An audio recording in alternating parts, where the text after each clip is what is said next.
And thank you to all of our partners from the business community to tourism advocates who are standing with us.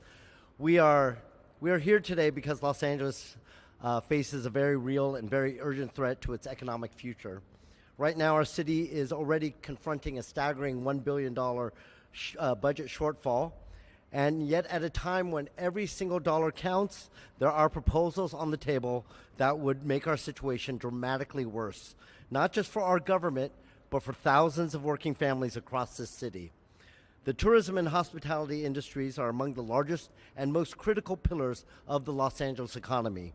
Every year, LA tourism drives $25 billion in visitor spending. It supports over 540,000 jobs that support parents, college students, immigrants, people who work hard every single day to make this city a vibrant global destination. Here in the city, that revenue also supports the essential city services, the core services that we provide to our residents.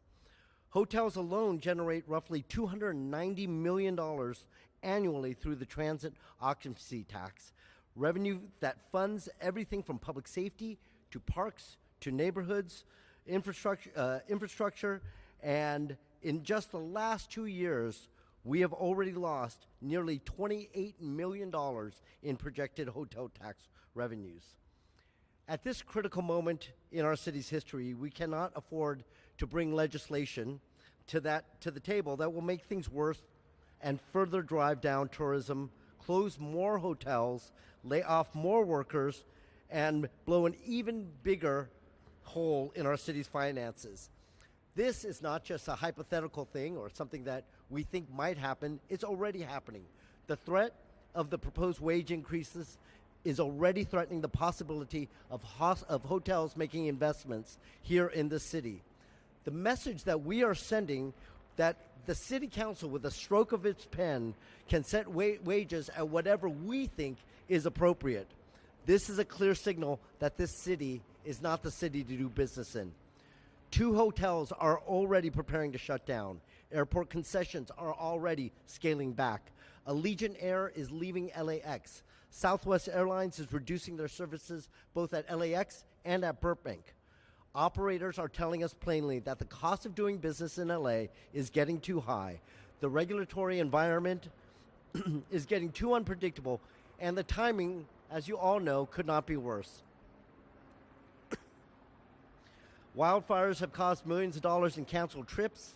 International travel from important markets is declining sharply, and a nearly 15% drop in Canadian tourism could cost the United States $2 billion, which obviously, as Los Angeles, as a top destination, would feel. But we can control. One thing is clear: the problems that we are facing are mounting, and realize we cannot solve these problems. I realize we can't solve these problems overnight, but what we can do is we can send a clear message to businesses. This is our opportunity. We can say either LA is open for business, we are investing in recovery, in job creation and our future, or we can send the opposite message, that Los Angeles is too risky, too expensive, too unstable. We have a choice. We can move recklessly ahead, ignoring the warnings and risking everything that we have worked so hard to rebuild, or we can take a step back, hit pause, and come together to find a better way.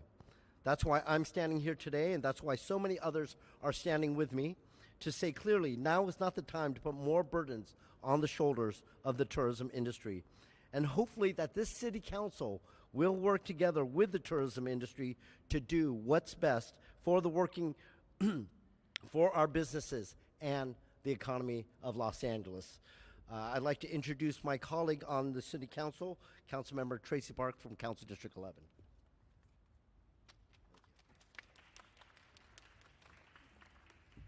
Thank you, Councilmember Lee, for your leadership and your partnership, and thank you to all of our partners for being here this morning. The City of LA is on the verge of adopting a policy that is going to increase operating costs for many hotels and local businesses by as much as 69% in just 60 days. Almost 70%. Let that sink in for a minute. It would be an unprecedented increase, even in the strongest of economies. But our economy is not strong right now. And this is especially true for the tourism sector, which is hanging on by a thread after being battered by multiple crises. First, by the COVID pandemic, then the homelessness and public safety crises, and then the January fires, and now tariffs and trade wars and travel advisories. And the warning signs were already there. Domestic and international travel at LAX are still below their 2019 levels, with air travel down by 30% compared to competitor airports. 2 weeks ago, we learned that in 2024, LAX fell off the top 10 busiest airports in the world for passenger traffic for the first time in well over a decade. And this year's projections are even lower than last year. Canadian and Mexican tourism to California have plummeted, leaving our hotel rooms empty. As my colleague mentioned, airline service at LAX is scaling back. Southwest, Hawaiian, and Allegiant have decreased their seats by more than 20%. Concession revenue is down across LAX with a decrease of 30% in just Terminal 1, and duty-free revenue is down 20%. Rental car revenue in February was down 25% from 2024. And as a result, airport concessions are already laying off workers. We've spent millions of dollars qualifying small, diverse businesses to vend in LAX, and now they're struggling to just barely cover the rent. Hotels are already closing, laying off hundreds of workers, and fully entitled hotel developments are pulling out of their projects in Los Angeles.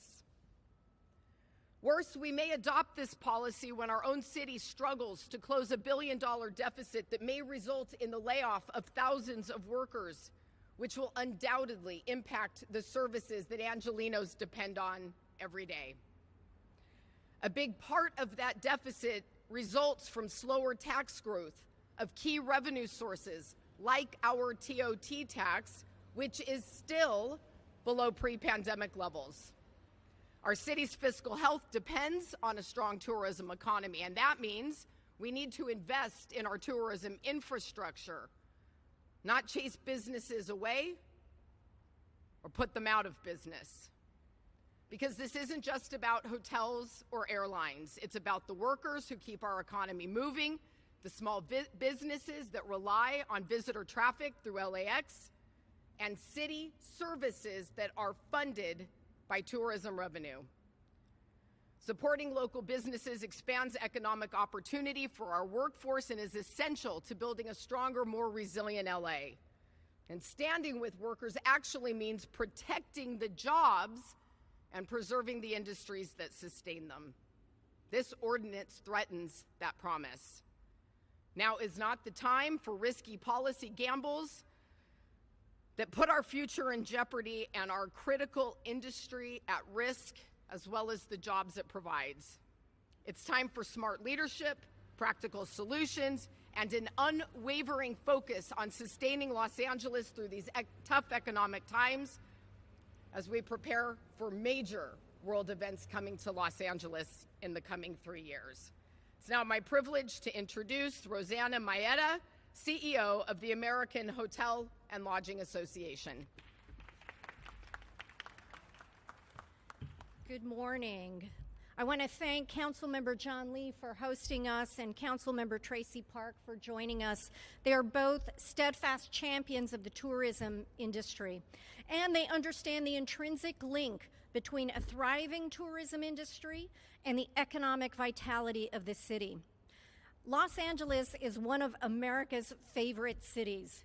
Vibrant communities, beautiful beaches, fantastic food, and home to Hollywood, a place where stories are told and dreams are made. In LA and around the country, the hotel industry embodies one such dream, the American dream, for both hotel workers and the small business owners who own 500 hotels in Los Angeles, many of whom are here today. Our industry supports over 500,000 jobs in the region. These are jobs with great opportunities. Routinely, entry-level employees quickly advance to management and leadership positions. As president and CEO of the American Hotel and Lodging industry, I am so proud of the wages and benefits we offer our workforce. Hotel employees in Los Angeles are paid the highest wages in the country. But right now, their jobs are at risk. City leaders are considering a damaging proposal that will jeopardize these jobs. It would devastate much needed tourism-related tax revenue and lead to the closure of hotels that are desperately needed to successfully host the 2026 World Cup, the 2027 Super Bowl, and the 2028 Olympics. This city cannot afford to let that happen. Los Angeles tourism is still not back. It has not recovered from the devastating fires. It is at the bottom of the list of major cities recovering from the pandemic. Worse, it's simply more expensive to run a hotel today. Operating costs are rising twice as fast as revenue. 2 hotels have closed. More are starting to reduce services and lay off workers. If this ordinance is enacted, we expect more hotels to close. Nearly 15,000 hotel employees will get laid off. It doesn't stop there. By continuing the pursuit of this flawed legislation, the City Council will exacerbate LA's current budget challenges. Hotels generate hundreds of millions of dollars in tax revenue for the city. Economic forecasts are showing that the proposed ordinance will result in $170 million in lost tax revenue in the first year alone upon enactment. Finally, if this ordinance is passed, Los Angeles will not be ready to host World Cup events, world-class events. Many hotels will be forced to delay or cancel property upgrades or construction projects, risking high-quality service that Los Angeles is known to provide visitors. And there will be fewer hotels to welcome the world. Hotels cannot absorb the cost that this city council is trying to impose. The city council and the mayor cannot ignore these realities. And there is still time to do the right thing, and we urge the city council to delay this ordinance. The city can't afford it. Hotels can't afford it. And the workers who would lose their jobs certainly can't afford it. Let's instead partner together to drive more tourism to this great city so that all Angelinos can benefit and thrive. And now I'd like to welcome the President and CEO of the Hotel Association for Los Angeles, Jackie Fila. Good morning. Thank you, Rosanna, and thank you, Councilmember Lee and Councilmember Park, for your unwavered support of this very vital industry in the city of Los Angeles. I represent the Hotel Association of Los Angeles, which represents the hundreds of hotels and motels in the city, many of which are standing here behind me today. With the city facing a $1 billion deficit and layoffs, we must do everything possible to protect revenue into the city's coffers. This ordinance goes too far, too fast, and puts vital city revenue at risk. This is a bad idea at the worst time. Through business, sales, and transient occupant taxes, the tourism industry contributes hundreds of millions of dollars each year to the city of Los Angeles. The hotel tax, or the transient occupancy tax, is a tax paid by hotel guests, and which funds city services that are vital to Los Angeles and services that Angelinos rely on. These dollars go directly into the general fund and help pay for essential city services. Visitors contributed more than $300 million to this tax last year, which is equivalent for the city to fund the salaries of 3,000 sworn police officers, or employ the staff to pick up trash, recycling, maintain sewer lines, and oversee wastewater collection in the entire city of Los Angeles. the cost to operate all of the city's 27 public libraries, the cost to maintain all of the city's 559 public parks, including Griffith Park, all of the city's senior centers, child care centers, dog parks, and beaches. While the city cannot control some of the events that have harmed the tourism industry, they can control the stability of the environment this fragile industry seeks to recover in. More than ever, the City of Los Angeles should be working with the hospitality industry to attract more visitors, resulting in the generation of more city revenue, the creation of more good hospitality jobs, and greater support for all local businesses across Los Angeles. For every $1 a guest spends on a hotel room, they spend another $2.12 in LA businesses. We look forward to continuing work with the mayor and the city council to boost this industry and the more than 540,000 Angelenos it provides jobs for. Thank you. It is my pleasure to introduce Laura Lee Blake, CEO and President of the Asian American Hotel Owners Association.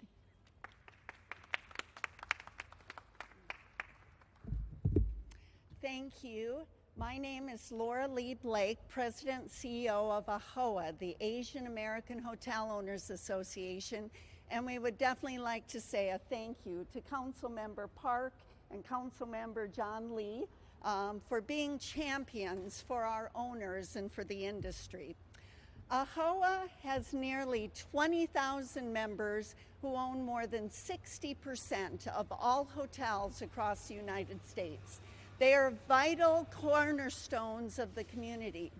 In California, our members own more than 61% of all hotels across the state. They contribute $17 billion in GDP and pay more than $4.6 billion in federal, state, and local taxes. And they are here today in this great city to talk about this ordinance that will impact them greatly. Here in Los Angeles and the greater Los Angeles area and the surrounding regions, our members own more than 1,100 hotels, more than 94,000 hotel rooms, and they need the support of the City Council to move forward. They have long been a lifeline for thousands of employees and their families, as well as a cornerstone in the community. But let's not talk just about the numbers. Let's tell their story. Many of our AHLA members actually immigrated here from India nearly 40 years ago. They have built families here in this community, and they are small business owners. They are minority business owners, and they employ many minority employees. And they need the protection of this city. Let's talk now about this ordinance. Our members are facing some very real challenges with this economy. They are facing increased insurance rates. They are facing inflation that is skyrocketing.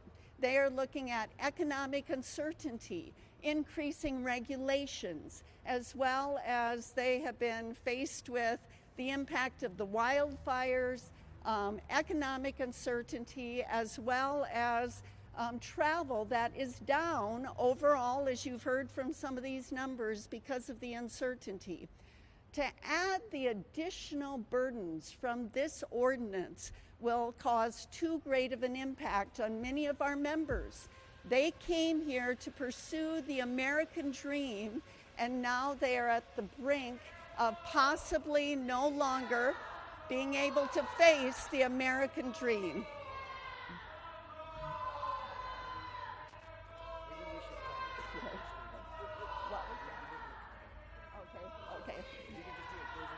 Okay, sure. So let me close here and let me be clear.